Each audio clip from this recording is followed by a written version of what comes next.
Hi, Jed and Marcus. Time for another story. This one is called God Makes a Way, and Grandma needs her glasses to do this. About Moses.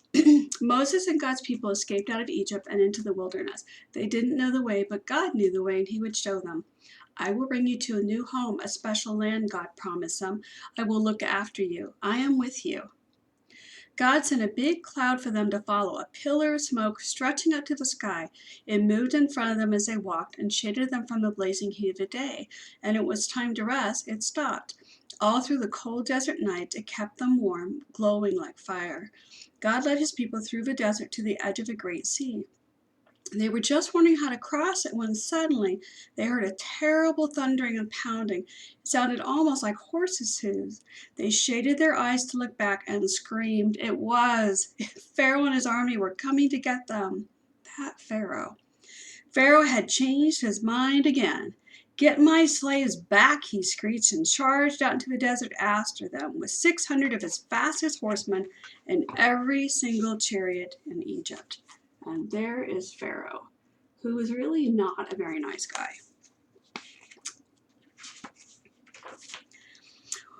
What were God's people going to do? In front of them was a great big sea. It was so big there was no way around it, but there was no way through it. It was too deep. They didn't have any boats, so they couldn't sail across, and they couldn't swim across because it was too far and they would drown. But they couldn't turn back because Pharaoh was chasing them. They could see the flashing swords now, glinting in the baking sun and the dust clouds, and chariot after scary chariot surging towards them. So they did the only thing there was left to do. They panicked. We're going to die, they shrieked. Don't be afraid, Moses said. But there's nothing we can do, they screamed. God knows you can't do anything, Moses said. God will do it for you. Trust him and watch. But there's no way out, they cried. God will make a way, Moses said. Another minute and it would have been over. But then the strangest thing happened. There's a picture of the strangest thing. God made the pillar of smoke move. It moved behind his people and hid them from the Egyptians. Then God sent a strong east wind to blow all night long. It blew on the water of the big sea. It blew it to the left and it blew it to the right until it blew it into two towering walls of water. And there, right through the middle of the sea, a muddy pathway opened up. And God's people walked across on dry land. So that's the picture of them walking across with the sea on either side. When the Egyptians tried to follow, the walls of water crashed back down on them and swallowed them up. God's people were safe. They danced and laughed and sang and thanked God. Where there had been no way out, God had made a way. Many years later, once again, God was going to make a way where there had been no way. From the beginning, God's children had been running from him and hiding. God knew his children could never be happy without him.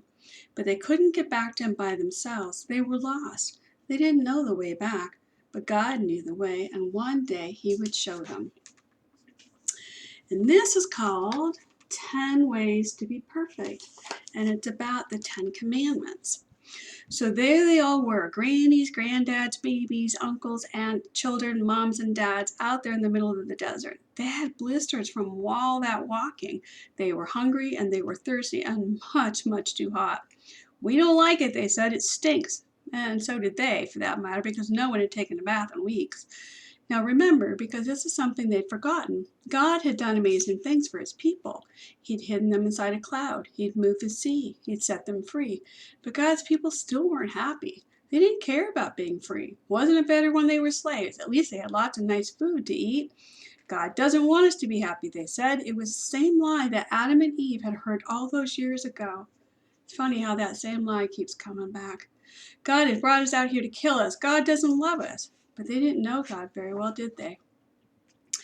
Every day of their journey, God kept on showing his people how well he would look after them, if they would but trust him and obey him. When they were hungry, God made the sky rain with food, bread coming down from heaven. What is it? They asked each other. They didn't know, so they called it, what is it? Which, of course, is a very good name for something you don't know when it is. It's also called manna, which means, what is it? When they were thirsty and started quarreling, God made water flow from a rock. Moses called that place Quarreling because that seemed like a good name too. And still God's children didn't trust him or do what he said. They thought they could do a better job of looking after themselves and making themselves happy. But God knew there was no such thing as happiness without him. So God led them to a tall mountain. God wanted to talk to his people and show them what he was like. He wanted to help them know him better and tell them about the special land he was going to give them. The whole earth belongs to me, God said, but I have chosen you. You are my special family. I want you to live in a way that shows everyone else what I'm like so they can know me too.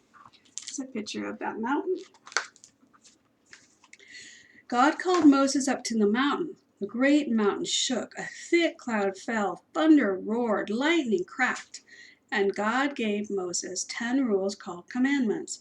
I want you to love me more than anything else in the world, and know that I love you too, God told him. That's the most important thing of all. God gave them other rules, like don't make yourself pretend gods, don't kill people, don't lie or steal. The rules showed God's people how to live and how to be close to him and how to be happy. They showed how life worked best. God promises to always look after you, Moses said. Will you love him and keep these rules? We can do it. Yes, we promise. But they were wrong. They couldn't do it. No matter how hard they tried, they could never keep God's rules all the time. God knew that they couldn't, and he wanted them to know it too. Only one person could keep all the rules.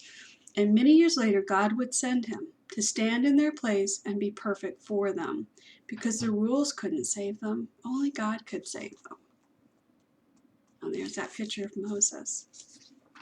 And tomorrow we're going to read about Joshua. Joshua was the warrior leader, and he's one of Grandma's favorites. Joshua and David. Joshua did some amazing, amazing things with the help of God. Love you, boys.